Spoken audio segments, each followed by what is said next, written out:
adaptasi AJUG itu sebenarnya sangat simpel, sangat sederhana, tidak perlu hal-hal yang berlebihan.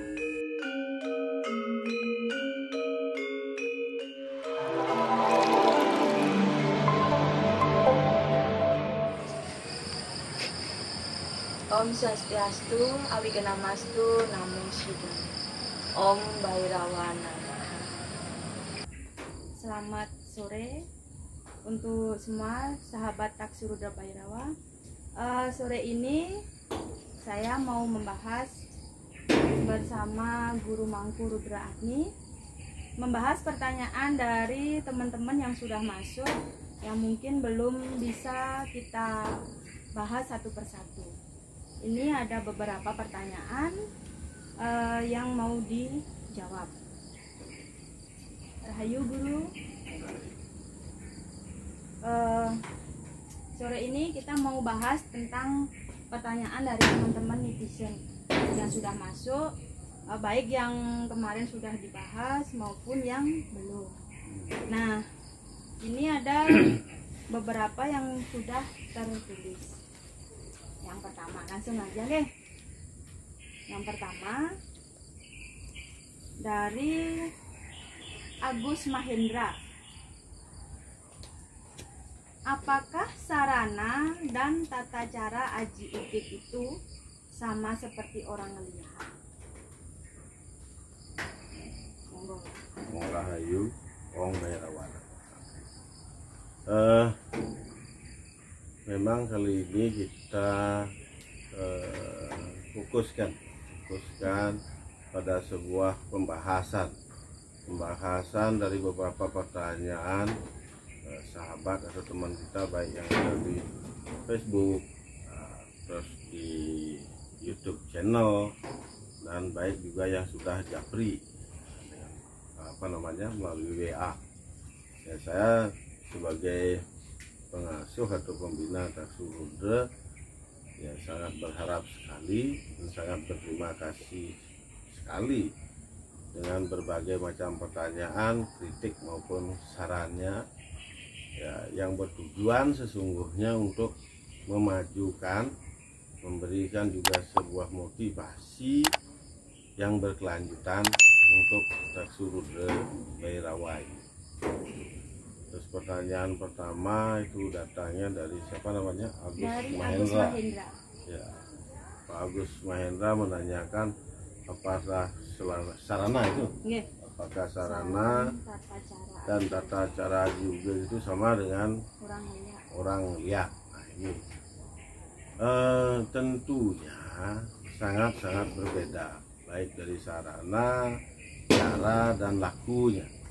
Kalau ngeliat itu sudah pernah kita bahas di YouTube, tata caranya itu kita harus belajar aksaranya, aksara sucinya dari Ureastra, Sualalita sampai Mutre.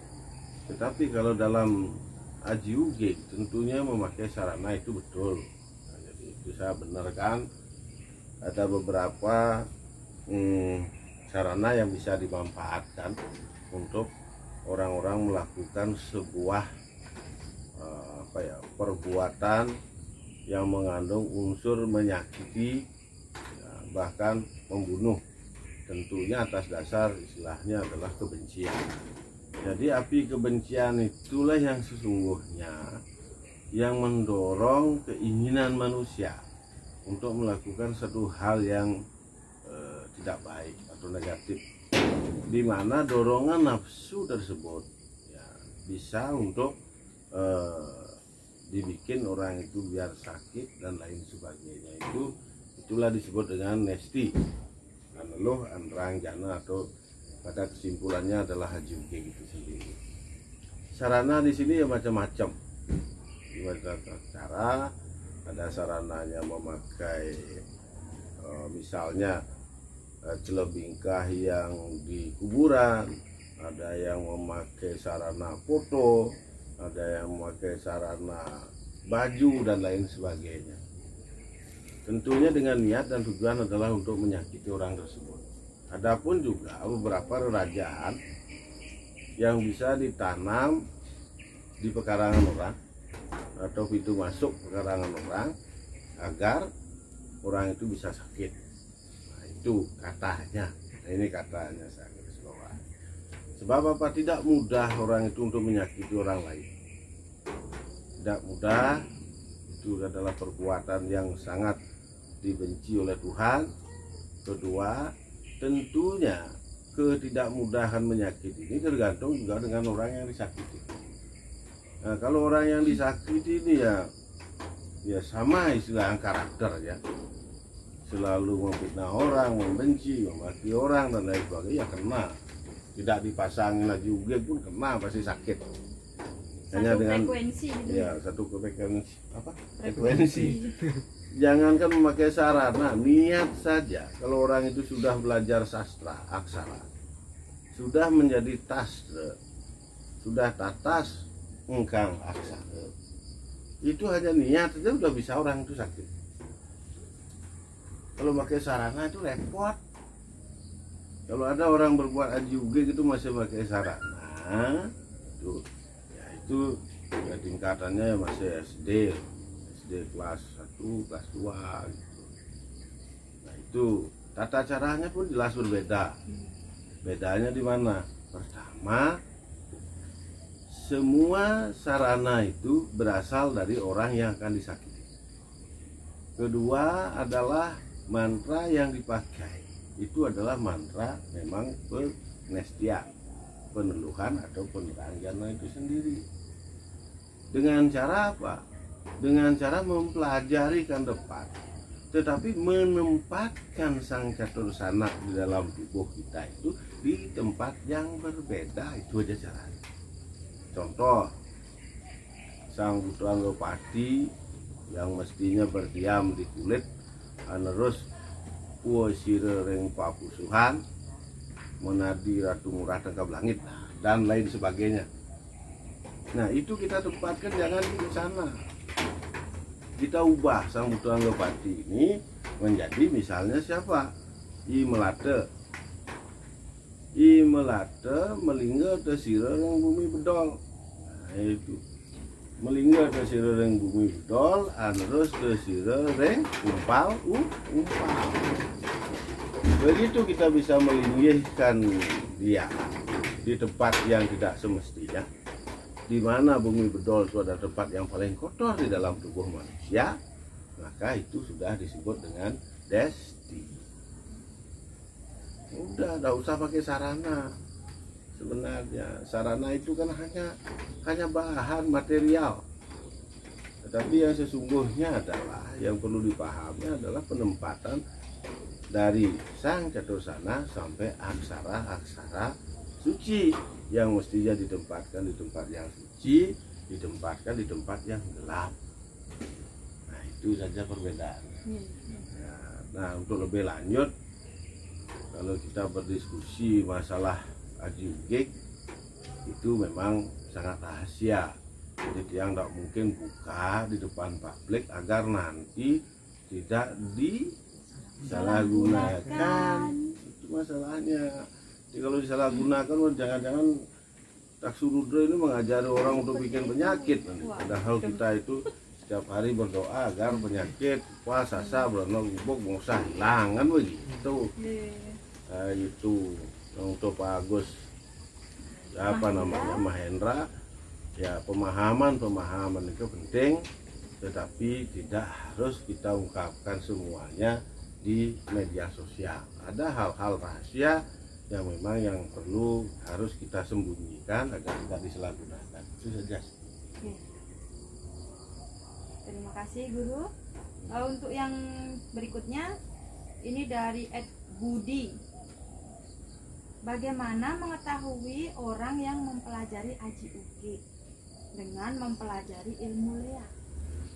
Jadi begini, bagaimana caranya mengetahuinya? Nah, ini tentu adalah suatu hal yang sangat sulit. Sebab antara lea, aji-uge itu sebenarnya adalah beti. Ya, beda-beda tipis. Beda-beda tipis. Jadi tidak semua orang yang bisa ngeliat bisa aji-uge. Tidak semua orang yang ngeliat bisa ngeliat. orang yang leak juga belum tentu bisa haji. Itu yang harus dibedakan. Jadi untuk yang belajar aja UG gitu memang spesial ilmunya, yang disebut dengan spesialis. Yang leak juga spesialis, yang leak juga spesialis. Nah ini sangat susah untuk dibedakan. Nah untuk mengetahuinya tentunya adalah itu berasal dari sesuatu hal dan sebab. Kenapa sebenarnya ada haji UG? Perbuatan apa saja yang disebut haji UG? Begitu orang tersebut memfitnah, memaki, menyumpahi, ngecuhen, meludahi orang lain, terus kemudian istilahnya iri hati, dengki, kemudian istilahnya tidak senang dengan kebahagiaan orang lain, ini sudah disebut dengan haji UG yang sesungguhnya nyata. Haji UG ini adalah sifat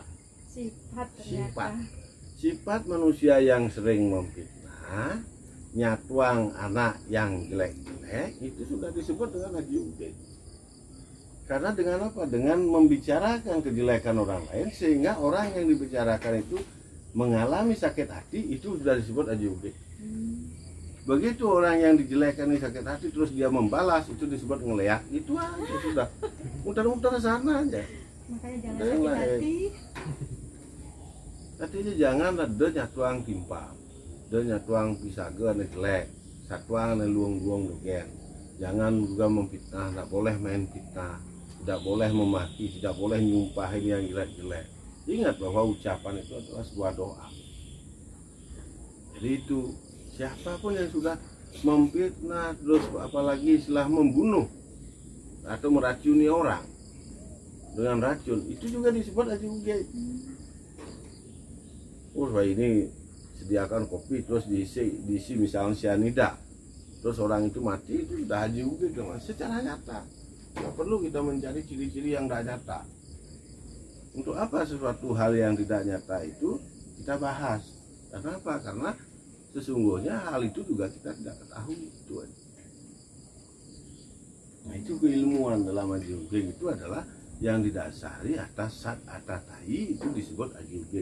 Siapapun manusia itu tidak tahu itu manusia itu berpendidikan, nggak sekolah, terus apakah kastanya, apakah warnanya, nggak mengenal itu. Pokoknya bagi orang yang sudah menggelar yang namanya sat atatai ini dalam satu halnya, bisa salah satunya adalah memfitnah, terus meracuni dan lain sebagainya, itulah yang disebut dengan haji UG. Itu yang sungguhnya. Lalu gini guru, apakah seorang haji UG itu kalau bisa menyakiti berarti dia juga bisa menyembuhkan? Belum tentu. Tugasnya dia kan ingin membunuh aja.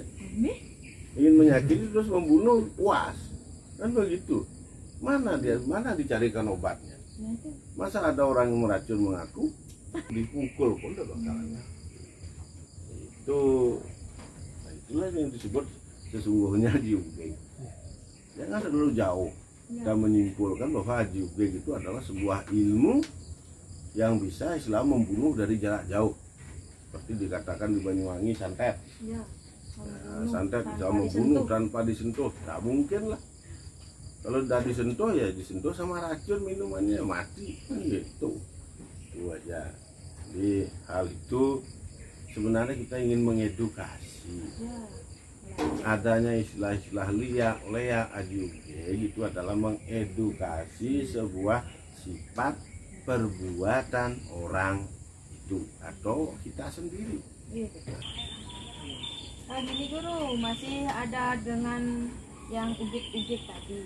Ini ada bagaimana cara mengatasi serta solusi para pelaku ujik. Nah kalau yang ini baru pertanyaan namanya. Ini adalah pertanyaan yang sangat mendasar. Mestinya masyarakat itu yang dipertanyakan. Bagaimana sih cara mengatasinya? Nah, apakah UG ada atau tidak itu kan bukan jaminan benar atau tidak. Tapi cara mengatasi itu sudah jaminan benar. Cara mengatasi haji UG itu sebenarnya sangat simpel.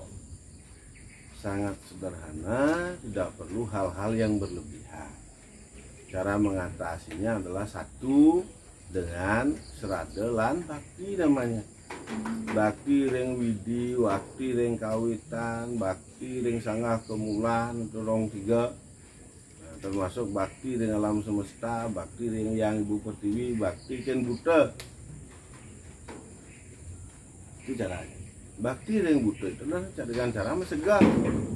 Kalau kita sudah mencegah setiap hari, tidak mungkin buta itu bisa bergabung atau bergerak berkelompok dengan si pelaku aji buge. Maksudnya, karena apa? Orang yang menggelar aji buge sama sumbernya. Ya sumbernya dari buta itu. Cuma di beda penempatannya kan begitu. Iya, makanya kita kalau sudah bakti sering mencegah, udah itu sering sembahyang di rong tiga atau kemulan atau betara yang guru, aji uge gitu tidak bisa masuk. Bagaimana caranya bisa masuk? Sedangkan kita sudah bakti. Makanya serada dan bakti itulah yang mendasari agar kita terhindar dari perbuatan-perbuatan yang dilakukan oleh orang lain yang disinyalir uge. Nah, itu caranya.